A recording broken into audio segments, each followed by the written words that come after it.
You ask Tiger to solve. This deals with linear equations with one unknown. The final result is x equals 43. Let's solve it step by step. Simplify the expression. Simplify the fraction. Group like terms. Simplify the arithmetic. Group all constants on the right side of the equation. Subtract 32 from both sides.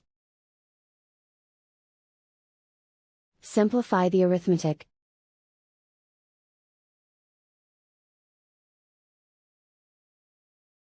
Isolate the x. Divide both sides by -2. Cancel out the negatives. Simplify the fraction. Cancel out the negatives. Find the greatest common factor of the numerator and denominator. Factor out and cancel the greatest common factor. And so the final result is x equals 43.